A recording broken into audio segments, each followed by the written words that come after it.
வணக்கம் நண்பர்களே. இன்றைய பதிவு மஞ்சக்காமாலைக்கு ஹோமியோபதி மருந்து பத்தி பார்ப்போம். மஞ்சக்காமாலைங்கிறது கல்லீரலுடைய குறைபாடு.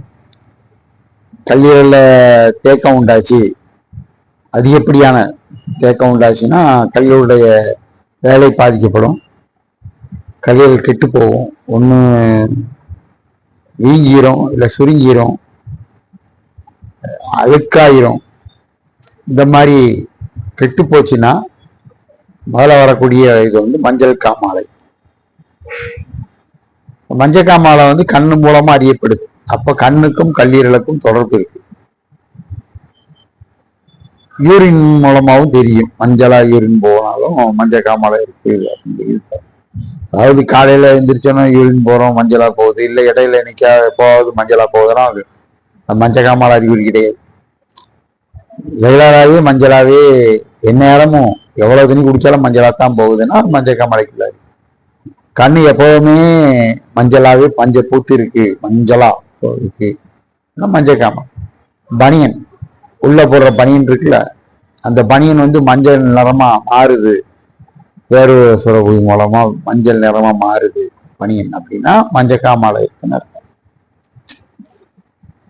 சரியா பசிக்காது, ரொம்ப சோர்வா இருக்கும், விடாப்பிடியா காய்ச்சல் இருக்கும், விட்டு விட்டு காய்ச்சல் வந்துகிட்டு இருக்கும், செரிமான குறைபாடு இருக்கும். இதெல்லாம் இருந்தாலும் மஞ்சள் காமாலைக்குள்ள அறிகுறி. ரொம்ப சிவியர் ஆச்சுன்னா ரத்த வாந்திலாம் வரலாம். அது மட்டா குட்டிக்காரர்கள், குடிகாரர்கள் மட்டா குட்டிக்காரர்கள் உண்டு. கொஞ்சமா அடிக்க மாட்டான், அடிச்சா ஒரு குவார்டர் ஒரு ஆஃப் இப்படி அடிப்பான். ஒரு நாளைக்கு 24 மணி நேரம் அடிச்சுட்டே இருப்பான். அந்த மாதிரி குடியாரர்கள். அவங்களுக்கு அந்திம காலம்னா அதுக்காக 70 வயசு 80 வயசு 40 50 வயசு தான் அவங்களுக்கு அந்திம காலம். அந்த மாதிரி இருக்கிறவங்களுக்கும் கடைசியில் மஞ்சள் காமாலை வரும். அப்ப அவங்களுக்கு ரத்த வாந்தி வரும். இந்த மாதிரி மஞ்சள் காமாலையோட அறிகுறி பனியன் மஞ்சள் கலர்ல மாறும், யூரின் மஞ்சளாவே போய்கிட்டு இருக்கும், கண்ணு மஞ்சளா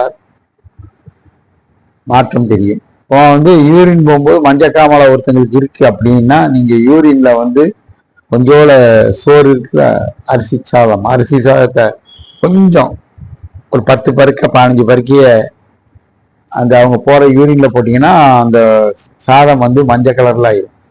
அப்போ அவங்களுக்கு மஞ்சள் காமாலை உறுதியா நம்பலாம். மஞ்சள் காமாலை அவங்களுக்கு இருக்குங்கிறத உறுதியா நம்பலாம். மஞ்சள் காமாலை அப்படின்னா ஹோமியோபதி மருந்து. இப்ப எங்க ஊர்லலாம் இந்த பக்கம் மஞ்சள் காமாலை தூத்துக்குடி பக்கம், திருநெல்வேலி பக்கம் அங்கிட்டலாம் மஞ்சள் காமாலை வந்தா பாபநாசம் பக்கத்துல காரையாறுன்னு ஒரு ஊர் இருக்கு, மலை மேல காரையாறுன்னு ஒரு ஊர் இருக்கு. அந்த மலை மேல போய் அங்க மருந்து கொடுப்பாங்க, பத்திய மருந்து கொடுப்பாங்க. ஒரு தடவை தான் மருந்து கொடுப்பாங்க. அந்த மருந்தை சாப்பிட்டு பத்தியம் இருக்கும். 41 நாளும் என்னமோ பத்திய சாப்பாடு சாப்பிட்டுருக்கணும். 41 நாள் கழிச்சு சாப்பாடு சாப்பிடலாம். இந்த ஒருவேளை மருந்துலே மஞ்சள் காமாலை முழுமையா குணம் ஆயிரும். இது பல ஆண்டு காலமா அந்த மருந்து நிறைய பேர்கிட்ட உள்ள மக்கள் பூரா டாக்டர்கிட்ட போறதை விட அதிகமா அங்க போய் வாங்கி சாப்பிடுவாங்க. இப்ப நமக்கு ஹோமியோபதியில என்ன மருந்து அப்படின்னா கார்டனஸ் மரியனஸ்.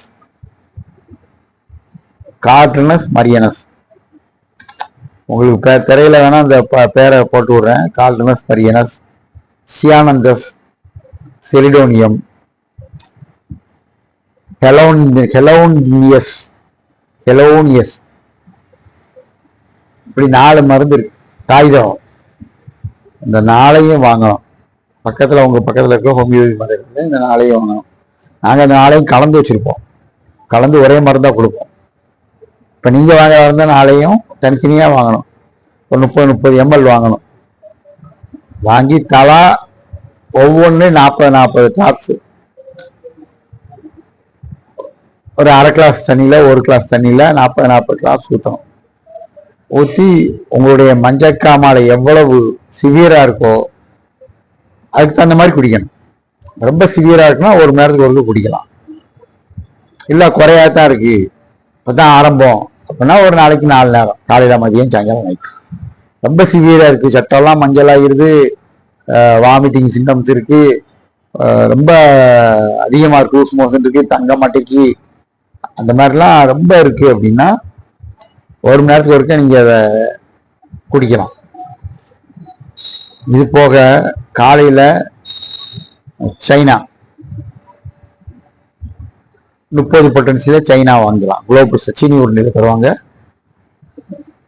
5 உருண்டை காலையில சாப்பிடணும். சாப்பிட்றதுக்கு 1 மணி நேரத்துக்கு முந்தி சாப்பிடணும். இந்த தாய் தரவுக்கு வந்து சாப்பிட்டு 1 மணி நேரம் கழிச்சு சாப்பிடணும். மதியம் வந்து சல்ஃபர் 30 எடுக்கலாம். நைட்ல வந்து செலிடோனியம் 30 எடுக்கணும். காலையில சைனா, மதியம் சல்ஃபர், நைட்ல செலிடோனியம் 30 பொட்டன்சியல் எடுக்கணும். இப்படி நீங்க எடுத்தீங்கன்னா 1 மாசத்துக்குள்ள உங்களுக்கு மஞ்சக்காமால எவ்வளவு சிவியரா இருந்தாலும் கட்டுப்படும். போக நீங்க உணவு வந்து ஈஸியா ஜீரணமாகக்கூடிய உணவை சாப்பிடணும். கறி, மீன் அதெல்லாம் சாப்பிடக்கூடாது. ஈஸியா ஜீரணமாகிற உணவு சாப்பிடணும். மஞ்சக்காமலை முடிஞ்ச அப்புறம் நீங்க தேவையான உணவை சாப்பிட்டுக்கலாம். அது கொஞ்ச நாள் நல்லா உடம்பு இதான அப்புறம் சாப்பிடணும். சாப்பிட்டீங்கன்னா இதுல இருந்து தப்பிச்சுக்கலாம். இதுதான் மஞ்சக்காமாலைக்குள்ள எளிய முறை ஹோமியோபதி மருந்துகள். இது பக்க விளைவு இல்லாதது, பயப்படாம சாப்பிடலாம். நிறைய பேத்துக்கு கொடுத்துருக்கோம், நல்ல நிவாரணம் கிடைக்கும். இது மாதிரி மருந்தெல்லாம் உங்களால வாங்க முடியாது, ஹோமியோபதி மருந்தெல்லாம் எனக்கு கடைலாம் தெரியாது, எங்க கடை பக்கத்துலலாம் கிடையாது அப்படின்னா நீங்க எங்க இருந்தாலும் என்னுடைய நம்பருக்கு தொடர்பு கொண்டு பேசி மருந்து வேணும்னாலும் நாங்கள் அனுப்பி வைப்போம். 1 மாசத்துக்கு மருந்து அனுப்பி வைப்போம். இந்த 1 மாசம் மருந்து எடுத்தாலே உங்களுக்கு முழு நிவாரணம் கிடைக்கும். மேலும் இந்த மருந்து வந்து யாருக்கெல்லாம் பயன் தரும் அப்படின்னா, அதிகமா தண்ணி அடிச்சு இப்பதான் கல்லீரல் பாதிக்கப்படுது அப்படின்னு சொல்லி மருத்துவர் சொல்றாங்க அப்படின்னா அவங்களுக்கு பயன் தரும். பிறகு அதிகமா வலி நிவாரணி மாத்திரைகள் எடுத்து கல்லீரல் பாதிக்கப்பட்டு மருத்துவர்கள் கொஞ்சம் கல்லீரல் ரொம்ப இதாயிட்டு உங்களுக்கு அப்படின்னு சொல்லி சொல்றாங்களோ அவங்களும் எடுக்கலாம். பிறகு சின்ன குழந்தைங்க 15 வயசு 20 வயசுல சிலவங்களுக்கு மஞ்சக்காமால அதிகமான கெமிக்கல் உணவு, குர்குரே, மேகி இந்த மாதிரி உணவுகளை சாப்பிட்டு கல்லீரல் பாதிக்கப்பட்டிருக்கு, இல்லை கலர் பானங்கள், 7up, மிரண்டா, இந்த மாதிரி கெமிக்கல் உணவுகளால கல்லீரல் பாதிக்கப்பட்டிருக்கு. இப்போ அவங்க இதை துணிஞ்சு எடுக்கலாம், தைரியமா எடுக்கலாம். தண்ணி அடிக்கிறவங்க இப்பதான் பாதிக்கப்படுது கல்லீரல், அவங்க எடுக்கலாம். மருந்து மாத்திரை, வலி நிவாரணி மாத்திரைகள் அதிகமாக எடுத்து கல்லீரல் பாதிக்கப்பட்டிருக்கு, அவங்க எடுக்கலாம். அப்போ இளம் வயதினர் தவறான உணவு பழக்க வழக்கத்தினால கல்லீரல் அழுக்கா இருக்கு அப்படின்னா அவங்களும் எடுக்கலாம், தைரியமா எடுக்கலாம். 1 மாசம் எடுத்தாலே அவங்களுக்கு வந்து நிவாரணம் தெரியும்.